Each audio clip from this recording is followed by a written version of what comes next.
ప్రపంచ దేశాలు భయంకరమైన సంక్షోభం అంచున కొట్టుమిట్టాడుతున్నాయి. ఒకవైపు ఇరాన్తో భీకర యుద్ధం, మరోవైపు ప్రపంచాన్ని వణికిస్తున్న చమురు సరఫరా అంతరాయం. సరిగ్గా ఇలాంటి ఉత్కంఠభరితమైన సమయంలోనే అమెరికా అధ్యక్షుడు డొనాల్డ్ ట్రంప్ సంచలన నిర్ణయం తీసుకున్నారు.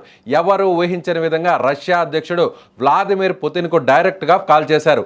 ఒకటి కాదు, రెండు కాదు, ఏకంగా గంట పాటు ఈ ఇద్దరు దేశాధినేతలు ఫోన్లో మాట్లాడుకున్నారు. అసలు ట్రంప్ పుతిన్కు ఎందుకు కాల్ చేశారు? ఈ కాల్ వెనుకున్న సీక్రెట్ ఏంటి? ఇరాన్ యుద్ధం ఆపమని పుతిన్ ఎందుకు కండిషన్ పెట్టారు? ఉక్రెయిన్, రష్యా, అమెరికా త్రిముఖ చర్చల వెనుకున్న ఆంతర్యం ఏంటి? ఈ వీడియోలో డీటెయిల్గా విశ్లేషిద్దాం. అమెరికాకు ఇరాన్ బద్ధ శత్రువు కావచ్చు, కానీ రష్యాకు ఇరాన్ అత్యంత సన్నిహిత మిత్రదేశం. ఇప్పుడు ఇరాన్ యుద్ధం కారణంగా మిడిల్ ఈస్ట్లో ఆయిల్ సప్లైకి భారీగా బ్రేకులు పడ్డాయి. చమురు ధరలు ఆకాశాన్ని తాకుతున్నాయి. అమెరికా ఆర్థిక వ్యవస్థకు ఇది ఏమాత్రం మంచిది కాదు. ఒక వ్యాపారవేత్తగా ట్రంప్కు ఈ విషయం బాగా తెలుసు. ప్రపంచంలోనే అతిపెద్ద చమురు ఉత్పత్తిదారుల్లో రష్యా ఒకటి. చమురు మార్కెట్ను కంట్రోల్ చేయాలన్నా, ఇరాన్ను శాంతింపచేయాలన్నా పుతిన్ సాయం ట్రంప్కు అత్యంత అవసరం. అందుకే ట్రంప్ తన ఇగోను పక్కన పెట్టి నేరుగా పుతిన్తో మంతనాలు జరిపారు. ఇరాన్పై పుతిన్కు ఉన్న ప్రభావాన్ని వాడుకొని యుద్ధ తీవ్రతను తగ్గించాలన్నదే ట్రంప్ అసలు సీక్రెట్ వ్యూహం.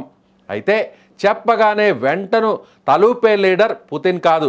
రష్యా ప్రయోజనాలు లేకుండా ఆయన ఏ పని చేయరు.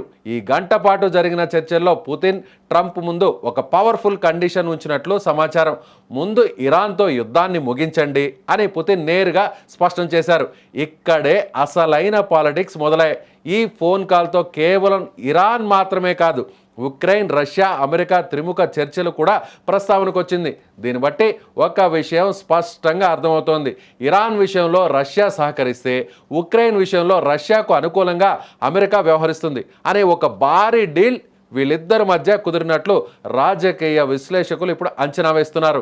ఈ ఒక్క ఫోన్ కాల్ ప్రపంచ రాజకీయ ముఖ చిత్రాన్ని పూర్తిగా మార్చేయబోతుంది.